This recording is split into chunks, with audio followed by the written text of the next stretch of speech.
ओम श्री सद्गुरुवे नमः। ओम नमो भगवते वासुदेवाय। अथ द्वितीयो अध्याय। भगवान शिव और दक्ष प्रजापति का मनोमालिन्य। विदुर जी ने पूछा, ब्रह्मन, प्रजापति दक्ष तो अपनी लड़कियों से बहुत ही स्नेह रखते थे, फिर उन्होंने अपनी कन्या सती का अनादर करके शीलवानों में सबसे श्रेष्ठ श्री महादेव जी से द्वेष क्यों किया? महादेव जी भी चराचर के गुरु, वैर रहित, शांत मूर्ति, आत्माराम और जगत के परम आराध्य देव है। उनसे भला कोई क्यों वैर करेगा? भगवान, उन ससुर और दामाद में इतना विद्वेष कैसे हो गया, जिसके कारण सती ने अपने दुस्तज प्राणों तक की बलि दे दी? यह आप मुझसे कहिए।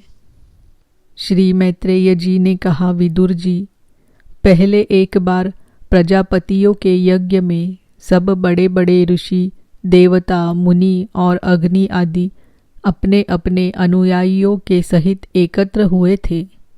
उसी समय प्रजापति दक्ष ने भी उस सभा में प्रवेश किया। वे अपने तेज से सूर्य के समान प्रकाशमान थे और उस विशाल सभा भवन का अंधकार दूर किए देते थे।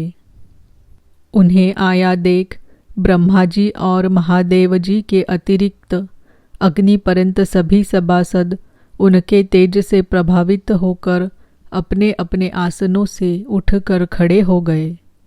इस प्रकार समस्त सभासदों से भली भांति सम्मान प्राप्त करके तेजस्वी दक्ष जगत पिता ब्रह्मा जी को प्रणाम कर उनकी आज्ञा से अपने आसन पर बैठ गए।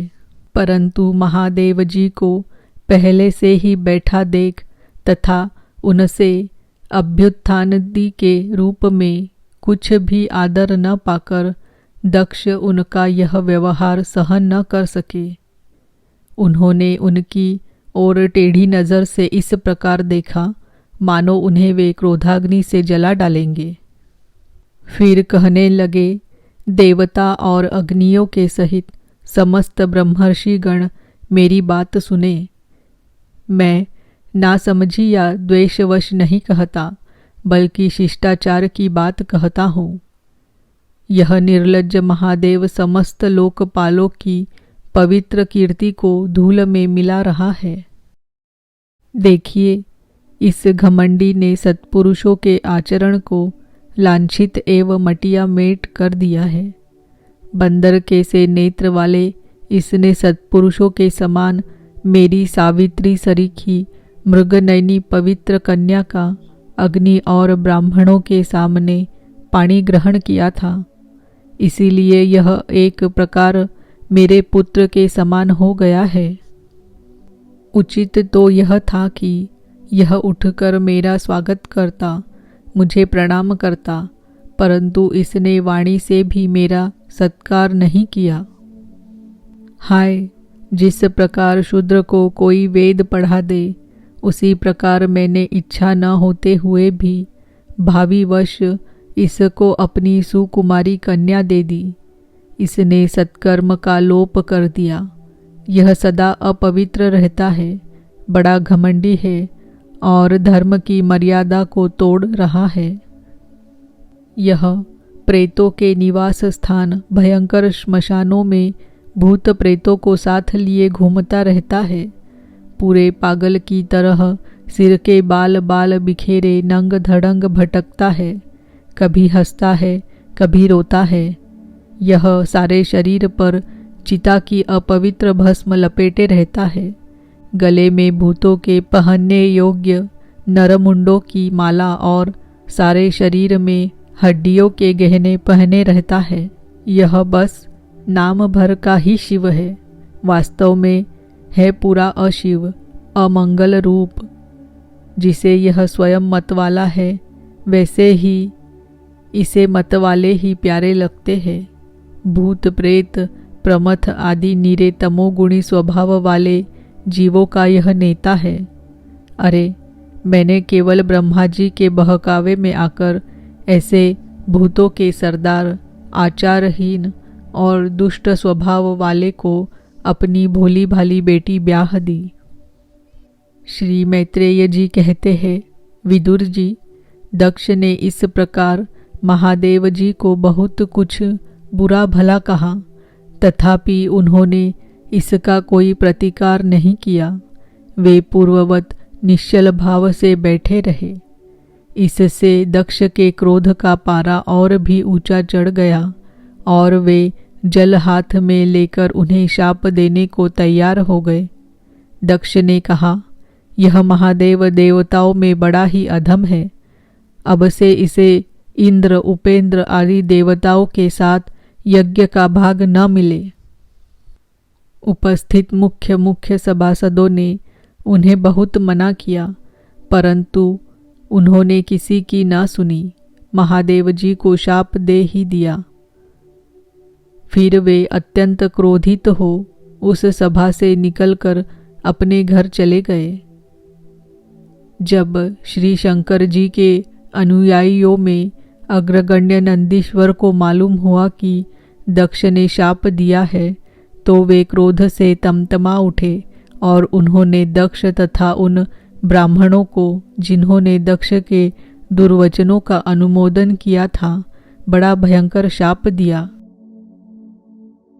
वे बोले, जो इस मरण धर्मा शरीर में ही अभिमान करके किसी से भी द्रोह न करने वाले भगवान शंकर से द्वेष करता है, वह भेद बुद्धि वाला मूर्ख दक्ष तत्वज्ञान से विमुख ही रहे। यह चातुर्मास्य यज्ञ करने वालों को अक्षय पुण्य प्राप्त होता है। आदि अर्थवाद रूप वेद वाक्यों से मोहित एवं विवेक भ्रष्ट होकर विषय सुख की इच्छा से कपट धर्ममय गृहस्थाश्रम में आसक्त रहकर कर्मकांड में ही लगा रहता है। इसकी बुद्धि देहादि में आत्मभाव का चिंतन करने वाली है। उसके द्वारा इसने आत्मस्वरूप को भुला दिया है। यह साक्षात पशु के ही समान है। अतः अत्यंत स्त्री लंपट हो और शीघ्र ही इसका मुंह बकरे का हो जाए। यह मूर्ख कर्ममयी अविद्या को ही विद्या समझता है। इसीलिए यह और जो लोग भगवान शंकर का अपमान करने वाले इस दुष्ट के पीछे पीछे चलने वाले हैं, वे सभी जन्म मरण रूप संसार चक्र में पड़े रहे। वेदवाणी रूप लता फलश्रुति रूप पुष्पों से सुशोभित है। उसके कर्मफल रूप मनमोहक गंध से इनके चित्त क्षुब्ध हो रहे हैं। इससे ये शंकर द्रोही कर्मों के जाल में ही फंसे रहे। ये ब्राह्मण लोग भक्षाभक्ष के विचार को छोड़कर केवल पेट पालने के लिए ही विद्या, तप और व्रतादि का आश्रय ले तथा धन, शरीर और इंद्रियों के सुख को ही सुख मानकर उन्हीं के गुलाम बनकर दुनिया में भीख मांगते भटका करे। नंदीश्वर के मुख से इस प्रकार ब्राह्मण कुल के लिए शाप सुनकर उसके बदले में भृगु जी ने यह दुस्तर शाप रूप ब्रह्मदंड दिया। जो लोग शिव भक्त हैं तथा जो उन भक्तों के अनुयायी हैं, वे सतशास्त्रों के विरुद्ध आचरण करने वाले और पाखंडी हो। जो लोग शौचाचार विहीन, मंद बुद्धि तथा जटा, राख और हड्डियों को धारण करने वाले हैं, वे ही शैव संप्रदाय में दीक्षित हो, जिसमें सुरा और आसव ही देवताओं के समान आदरणीय है। अरे तुम लोग जो धर्म मर्यादा के संस्थापक एवं वर्णाश्रमियों के रक्षक वेद और ब्राह्मणों की निंदा करते हो, इससे मालूम होता है तुमने पाखंड का आश्रय ले रखा है। यह वेद मार्ग ही लोगों के लिए कल्याणकारी और सनातन मार्ग है। पूर्व पुरुष इसी पर चलते आए हैं और इसके मूल साक्षात श्री विष्णु भगवान हैं। तुम लोग सत्पुरुषों के परम पवित्र और सनातन मार्ग स्वरूप वेद की निंदा करते हो। इसीलिए उस पाखंड मार्ग में जाओ जिसमें भूतों के सरदार तुम्हारे इष्टदेव निवास करते हैं। श्री मैत्रेय जी कहते हैं, विदुर जी, भृगु ऋषि के इस प्रकार शाप देने पर भगवान शंकर कुछ खिन्न से हो वहाँ से अपने अनुयायियों सहित चल दिए। वहाँ प्रजापति लोग जो यज्ञ कर रहे थे उसमें पुरुषोत्तम श्री हरि ही उपास्य देव थे और वह यज्ञ 1000 वर्ष में समाप्त होने वाला था। उसे समाप्त कर उन प्रजापतियों ने श्री गंगा यमुना के संगम में यज्ञांत स्नान किया और फिर प्रसन्न मन से वे अपने अपने स्थानों को चले गए।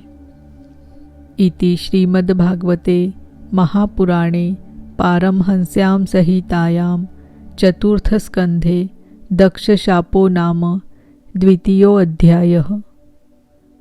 ओम नमो भगवते वासुदेवाय। ओम नमो भगवते वासुदेवाय। ओम नमो भगवते वासुदेवाय।